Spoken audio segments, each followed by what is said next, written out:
आज से 10 साल पहले जब मैं ट्रक चलाने का काम किया करता था तो उस समय मेरे साथ एक ऐसी अजीब घटना घटी जिसके बाद से मैंने ट्रक चलाने का काम छोड़ ही दिया। फिर कभी ट्रक नहीं चलाया।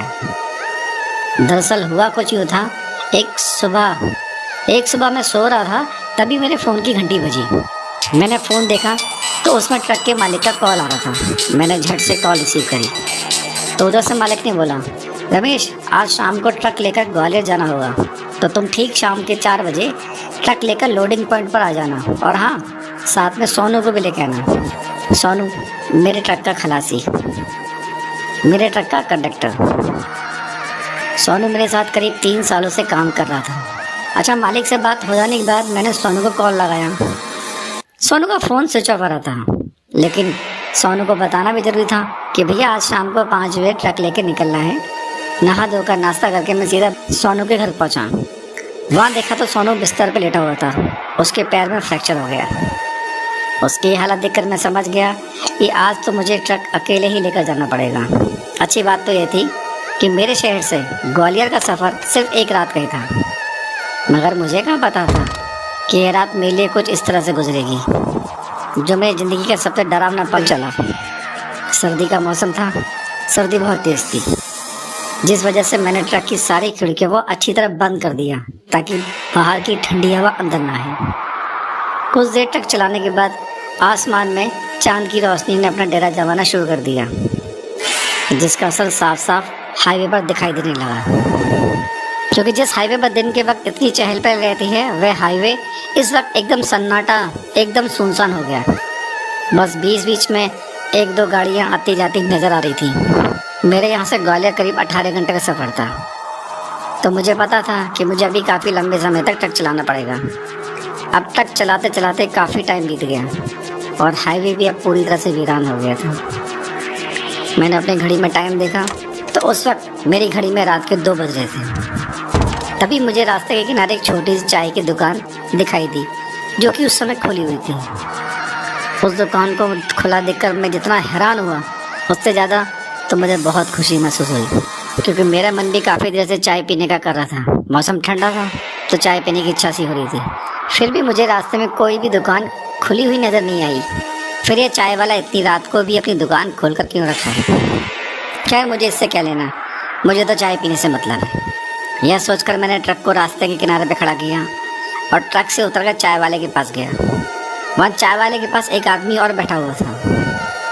मुझे तो चाय पीनी थी। इतनी ठंड में गर्मा गर्म चाय पीने से जो राहत मिलती, उसकी बात ये लगती है। मैंने चाय वाले को बोला, भैया चाय बना दो। तो चाय वाले ने बोला, ठीक है भैया, आपकी भी चाय बना रहे हैं, ये भाई सबको भी चाय पीनी है। मगर ना जाने क्यों मुझे वह चाय वाला और वो आदमी कुछ अजीब से दिखाई दे रहे थे। चाय वाला चुपचाप मुर्दे की तरह चाय बना रहा था और दूसरा आदमी पास वाले स्टूल पे बैठ के अखबार को पढ़ रहा था। पता नहीं अखबार कितना पुराना था, मैंने ध्यान नहीं दिया। मैंने चाय पी और चाय पीकर उस चाय वाले को पैसे दिए। तभी उस चाय वाले ने कहा, कहाँ जा रहे हैं भाई साहब? इस पर मैंने उससे कहा, मैं ग्वालियर जा रहा हूँ। मेरा इतना बोलते ही वो चाय वाला और दुकान पर बैठा आदमी मुझे बहुत देर तक घूरते रहे। फिर एक दबी आवाज़ में चाय वाला मुझसे बोला, भाई साहब, इस रास्ते से रात के वक्त जाना खतरे से खाली नहीं है। आप आज रात भर यहीं रुक जाएं, सुबह चले जाइएगा। रात के वैसे ही 2 बज चुके हैं, 4-5 घंटे आराम कर लो, 6 बजे निकल जाना। चाय वाले की ये वाली बात सुनकर मुझे थोड़ी हैरानी हुई, लेकिन मैंने अपने आप को हिम्मत देते हुए चाय वाले को मैंने बोला, नहीं भैया, ये सामान मुझे सुबह 6 बजे तक कैसे भी ग्वालियर पहुँचाना है। लेट हो जाऊँगा, माल खराब हो जाएगा, मेरा मालिक मुझसे गुस्सा हो जाएगा। चाय वाले को पैसे देने के बाद मैंने अपना ट्रक चालू किया और ग्वालियर की तरफ चल दिया। 1 घंटे गाड़ी चलाने के बाद अचानक से मेरा चलता हुआ ट्रक रुक गया।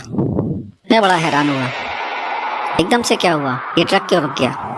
मैं अपनी टॉर्च लेकर ट्रक से नीचे उतरा और उतरकर सबसे पहले मैंने ट्रक के चारों तरफ चारों टायर चेक करे। शायद कोई टायर पंचर हो गया हो, लेकिन ऐसा नहीं था।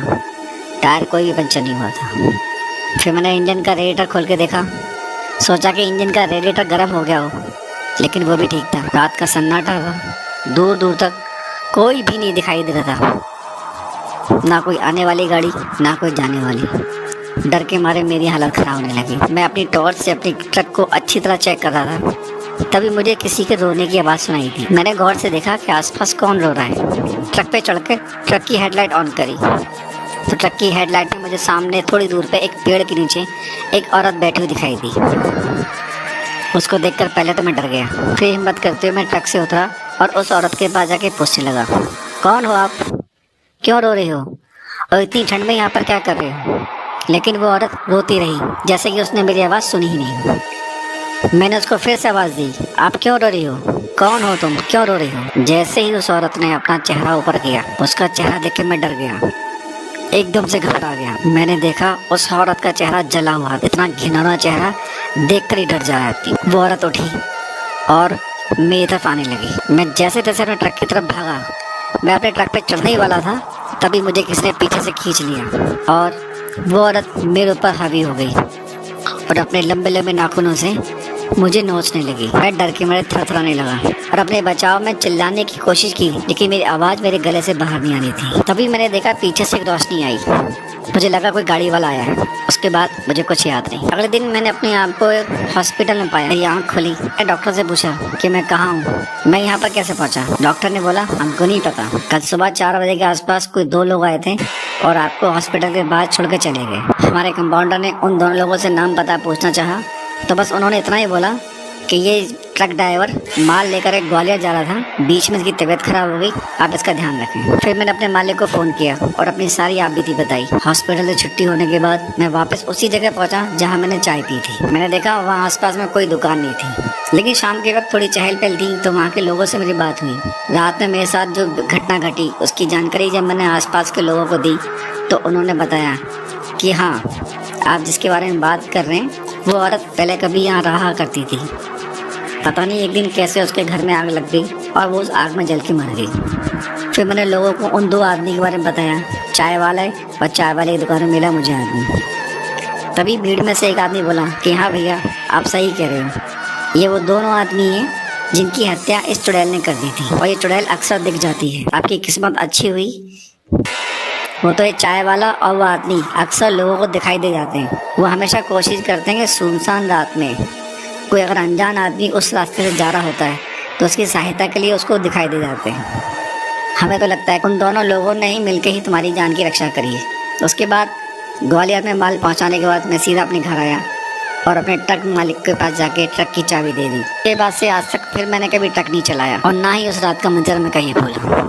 लोग कहते हैं ग्वालियर की उस सड़क पर वो चुड़ैल आज भी दिखाई देती है और कई लोगों के साथ हादसा भी हो चुका है। अगर आपको सच जानना है तो ग्वालियर के उस पते पर उस सड़क पर जाकर देखें, किस्मत में हुआ तो चुड़ैल आपसे फिर मिलेगी। हो सकता है वो चाय वाले भी आपको मिले।